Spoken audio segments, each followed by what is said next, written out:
Hey dudes, welcome to Splat from the Past, the only 80s themed horror and sci-fi show where things can get totally radical.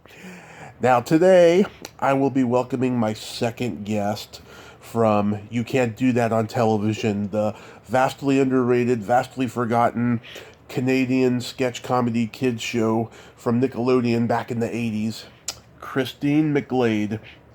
You all know Christine McGlade. They called her Moose.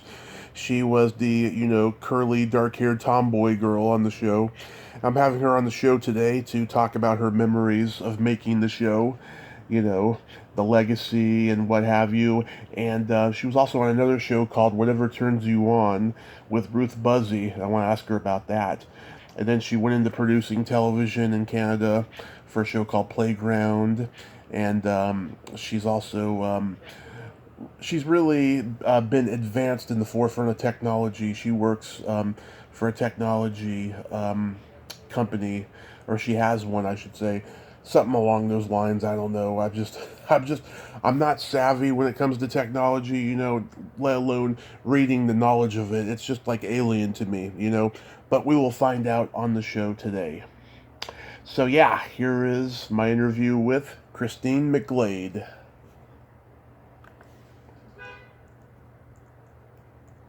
Hey, Christine, welcome to the show. How are you today? Hey, I'm good. How are you? I'm pretty good, pretty good. This is such a great honor. Thank you for taking the time today. Oh, no worries. Awesome.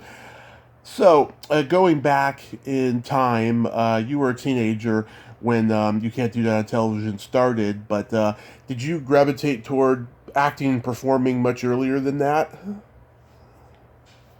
No, not really. Yeah, not at all, to be honest. Mm-hmm.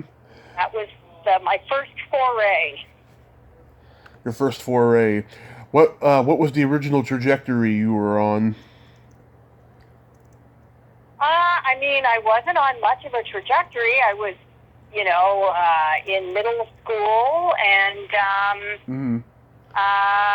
yeah, the producers came to my school and auditioned, and I kind of went just for fun, and ended up getting sort of dragged into the whole thing.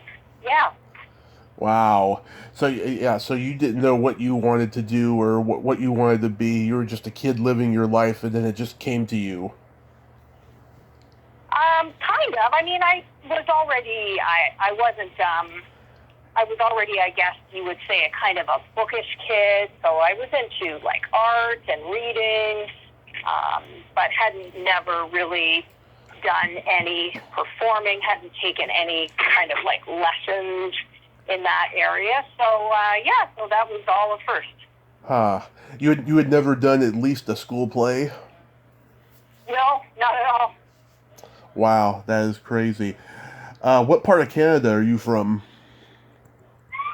I'm actually originally from Toronto, and we moved to Ottawa when I was around 9, and then that's where You Can't Do That on Television was made. And then I actually moved back to Toronto when I was around 21. So, yeah, so I'm born and raised mostly in Toronto and live in Toronto right now. Nice, nice. Yeah, I've interviewed so many Canadians. They are the most awesome people. They are so brutally honest and so shameless in their sense of humor. you know, Yeah. I enjoy the Canadians an awful lot. They're great people. So, what did you think of the premise of the show when you found out what it was going to be? I mean, I'm not sure how clear the premise of the show really was at first. It was a kind of a collaborative process. Like when Roger Price first came to Ottawa, all the work that he had done before was pretty unknown to us. I mean, this was back at a time when there was literally maybe 5 channels on television. Yeah. It was the Stone Age of television. So, like, we had never been exposed exposed to any kind of like British television, the kind of stuff that he had worked on. Yeah. So his examples didn't really mean anything, and even everything that was available at that time in children's programming was really horrible. Like, it wasn't funny. It was very teachy and preachy, and there wasn't really anything like it. And in fact, it wasn't really until much later that people started comparing it to shows like Laugh-In. Like, I'm not sure Yeah. it was something that anybody was kind of aiming for. But at the time, like I guess it would have been sort of the late 1970s, was kind of when a lot of these different ensemble comedy shows like Saturday Night Live and Second City here in Canada were becoming popular. So there were so many different sort of influences. It kind of evolved, I would say. I mean, even for me at the age of whatever it was, 14, you know, somebody would say, like, it's going to be a sketch comedy show. That would not have really meant anything to me, you know? Yeah. Yeah, I mean, I do see a Laugh-In influence, especially when everyone's coming out of the lockers to talk, you know? Yeah, for sure, true. And I will say, like, I grew up with shows like that, like Laugh-In. I grew up watching, like, the Carol Burnett show. Yep. I'm, like, super dating myself right now, but, so, yeah, all of those influenced it, right? Right.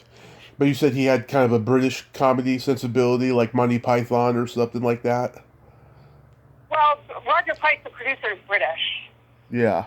So he kind of brought that, I would say, into the picture. Yeah. I think that the show was far removed from anything that was playing even in the U.S. at the time. I don't even think anybody in the U.S. could produce a show like this, even at that time.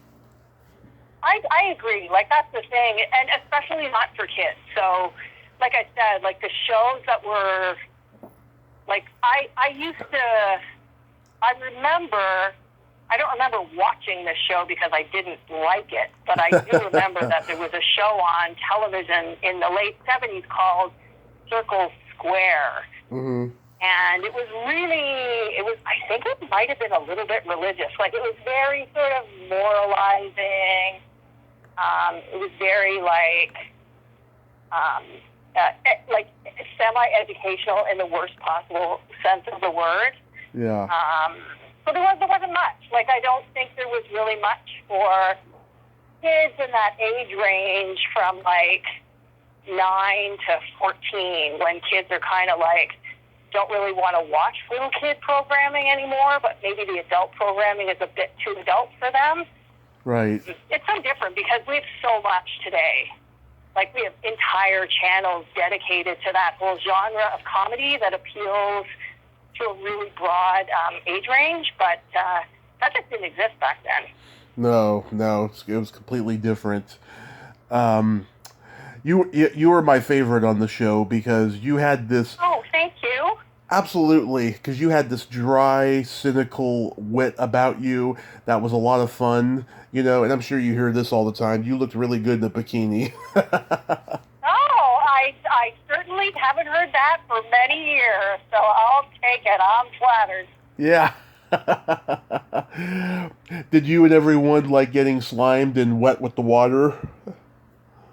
I mean, the water wasn't so bad, but to be honest, the sliming was really pretty gross. Yeah.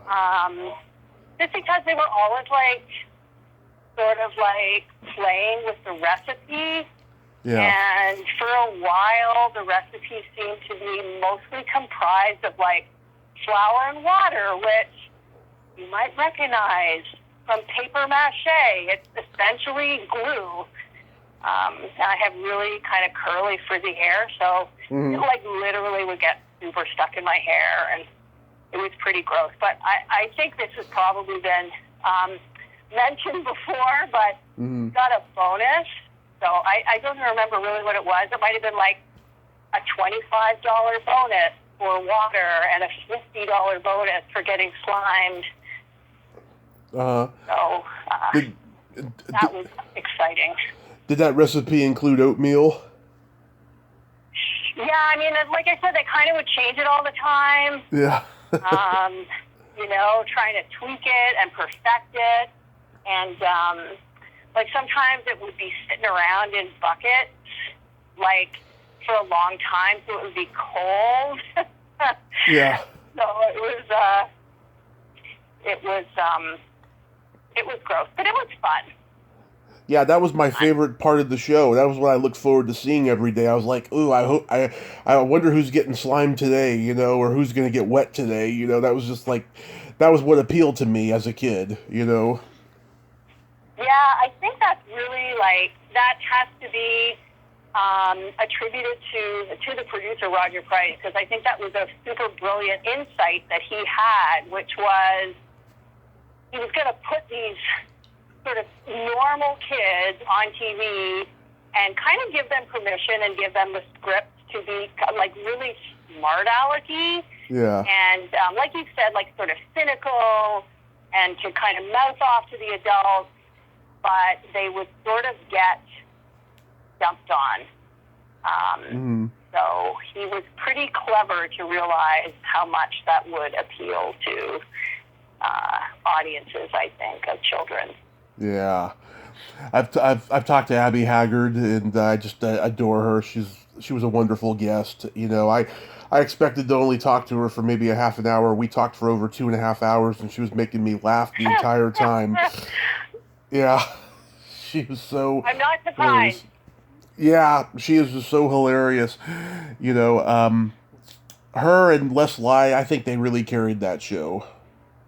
Yeah, Les was such a pro and such a really like a really deeply funny man. Like he was a real comedian. Like, yeah. Which I'm saying that like who knew? But in a way, it was sort of like who knew that someone working at like a little station in Ottawa, he obviously chose to stay in Ottawa and be a fantastic family man, rather than, pursue a really typical, I guess, career path, which would be probably to move to Toronto and then move to the U.S. But he was so talented and also a very strong team player. Like he was such a great ensemble person. Like he was always offering and always I don't know if he's ever done any improv, but a little bit. cardinal rule of improv is to say yes, right? It's to pick up what the others are putting down and go with it. And he was so good at that, and he was so good at always offering openings and offering opportunities to improvise and make jokes. And he was a real pleasure to work with, as was Abby as well, a real pro. Yeah. Yeah, I've read this interview Les did a few years before he died. He actually was childhood friends with Leslie Nielsen.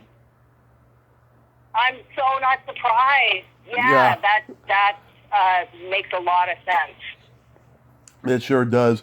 All those characters he had. I mean, Barf is probably the most famous one, because of I heard that, But I also loved, he played the teacher who was based on Hitler, and the doctor who's based on Groucho Marx. Yeah. Yeah. The firing squad. Oh yeah, the Spanish general. Yeah. Those were great. Was there anybody in the cast as far as the kids that you had a crush on? I mean, not really. I was older than most of the rest of the cast, so yeah. In the first couple of years, I would say that most of the cast members were around the same age as me, but as the years went by, and they would hit puberty, and their voices would change, and they would kind of be moved off the show. I stayed sort of looking pretty little, I guess. I mean, it was obvious after a while that I was older than a lot of the other cast members, but so yeah, I mean, that would just be weird for me as a 16-year-old to have a crush on an 11-year-old. Yeah, yeah, that would be weird. That would just be weird, really. Very weird, yeah. But I imagine that never happened. But I imagine you got along with everybody. Yeah, for sure. Again, I think it was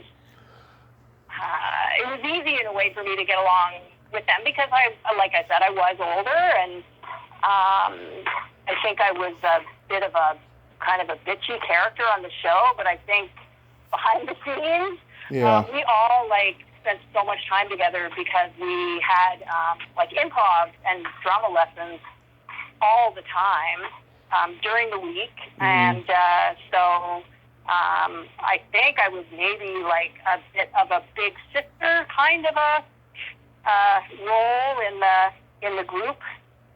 Yeah, you're kind of like a tomboy, were you?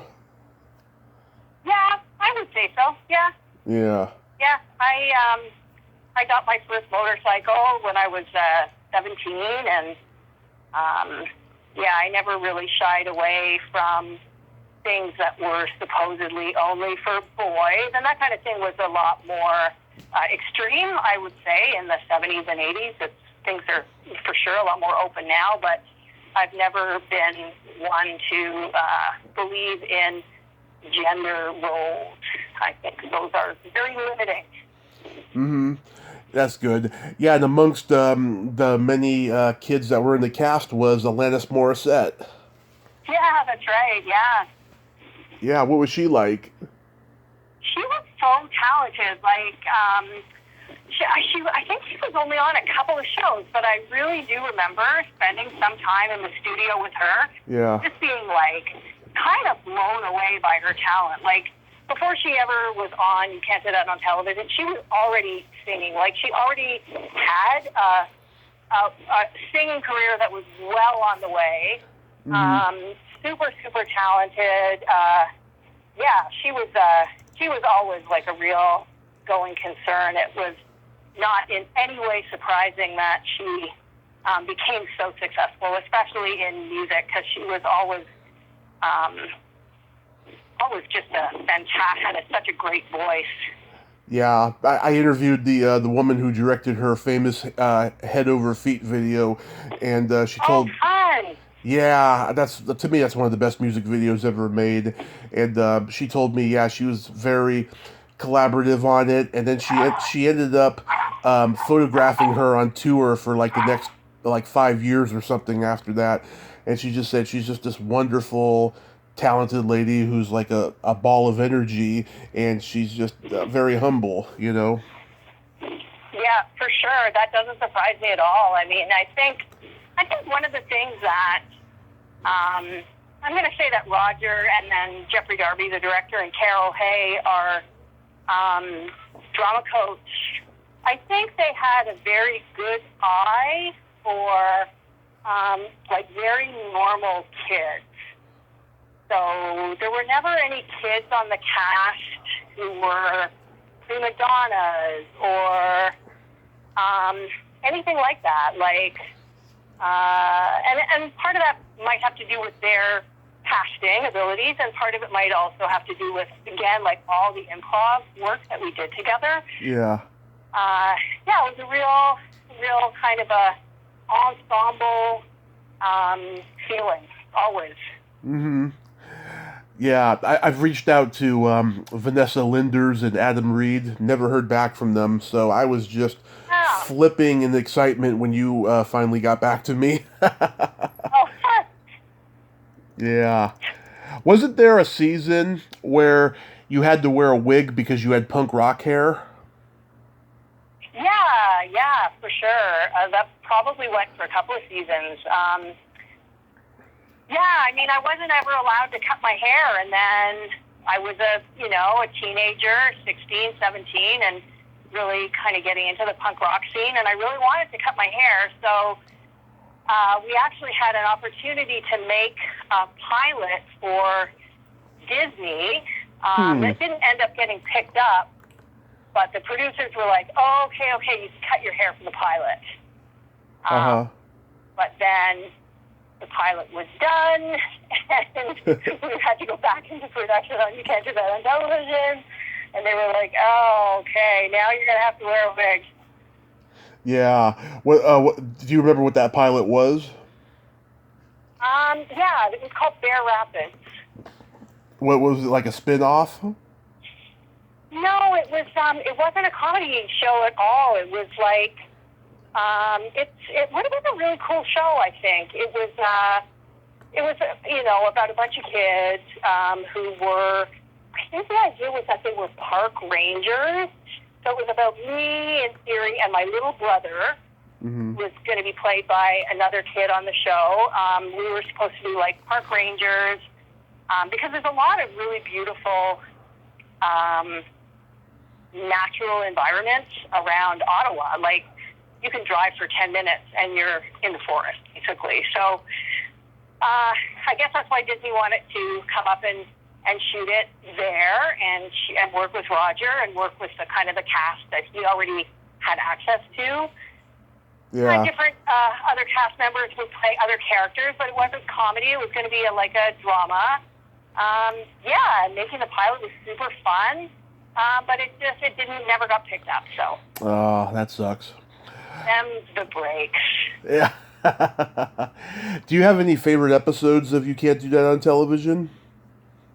Oh, I mean, to be honest, like, I really don't remember.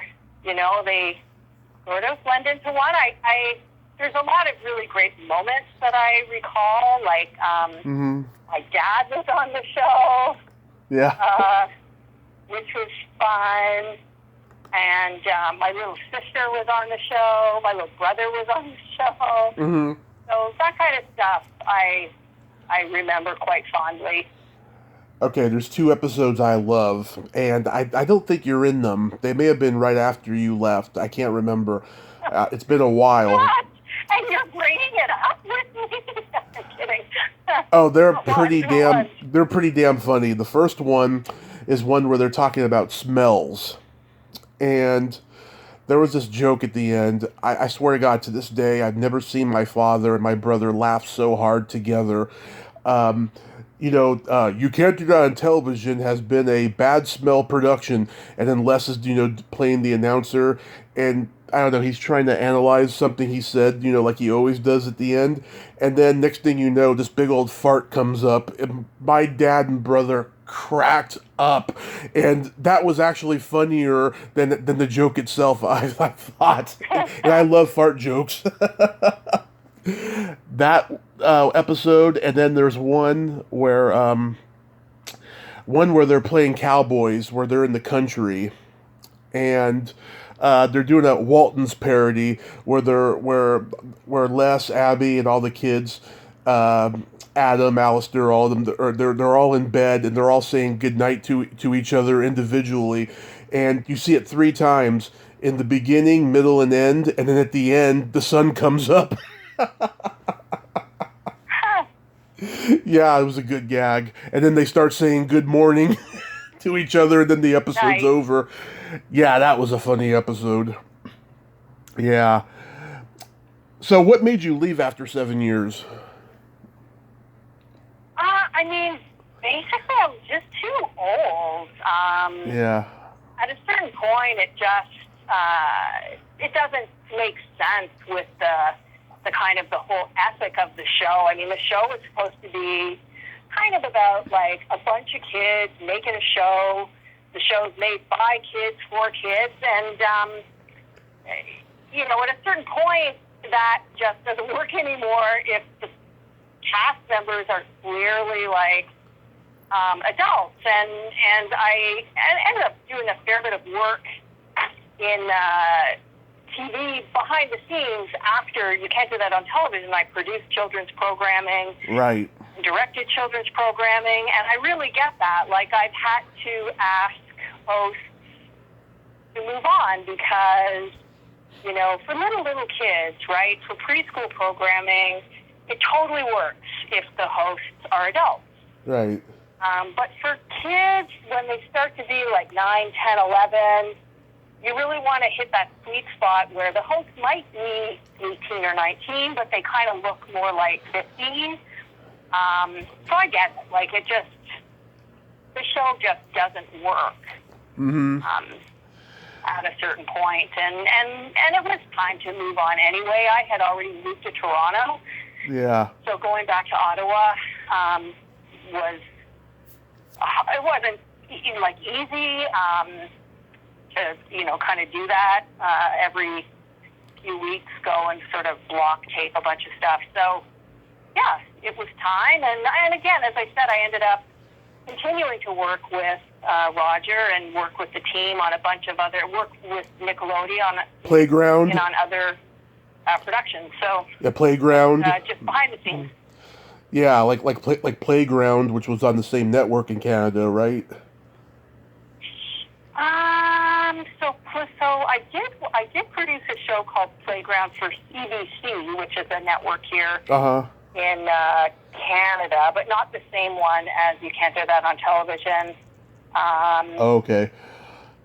Yeah. You were also on a show called Whatever Turns You On with Ruth Buzzy. Do you have any good stories about her? Yeah.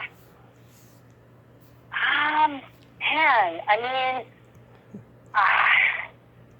nothing comes to mind. I'm sorry. I wish I. It's okay. Could kind of like pull something out of my hat on that one, because that was thrilling. Like Oh yeah. had grown up seeing her on Laugh-In. Like that was like right. This big star coming to Ottawa, but and nothing against Ruth at all. She's amazing. Yeah. But honestly, like seeing her come and seeing the way she worked, she was really no more a star than Les or Abby. Yeah. Quite frankly, like they're both every bit the comedian, and just as much of a kind of a not only a comedic talent, but a team player, right? That's really important in comedy, I think. And she was great, but nothing really stands out except I was like a little bit starstruck for sure at first. Yeah. Don't you have like a technology company or something now? Yeah, I would say more of a design company. Like a user experience design. I ended up, like I said, producing and directing a lot of television until about maybe 17 years ago, and then I kind of switched gears, and I had gone to school for kind of more like interactive media, so I kind of switched into interactive media and ended up doing more work on things like websites and interactive documentaries and apps and stuff like that.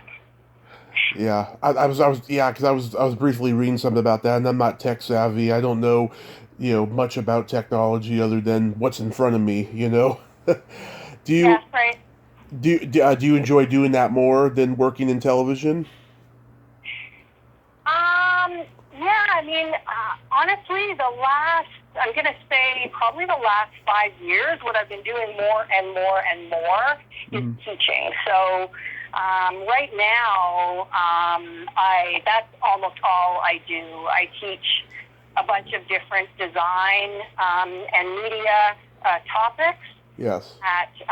There's an art university here in Toronto called the Ontario College of Art and Design University. Yeah. I teach there, and I teach a little bit of college as well. Nice. You're doing the virtual classes, obviously, right now, right? Absolutely, yeah. Which, it's pretty interesting. It's, weird times. Very weird times.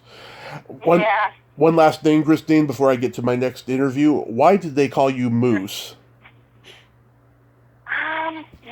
So when I was 9, when we first moved to Ottawa,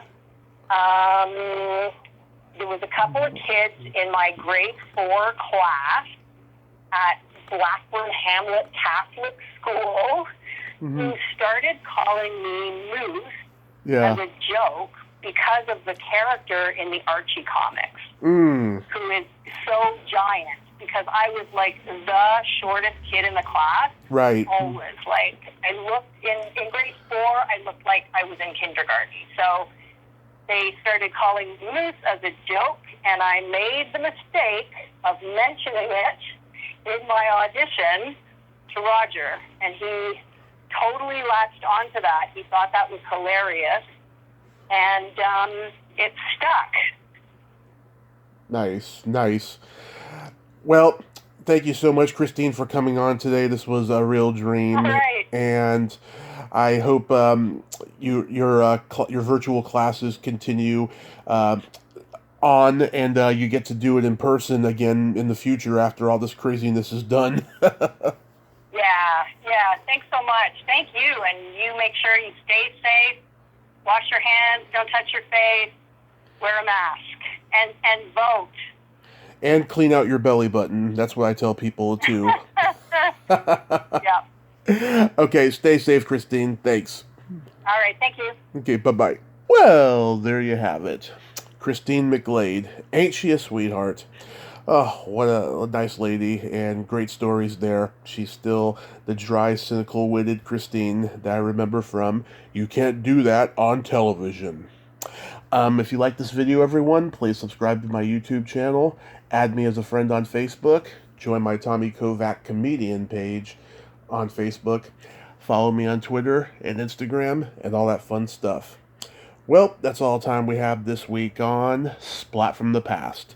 Until next time, this is Tommy Throwback Kovac saying, there's no shame in living in the past, because the present sucks. Later, dudes.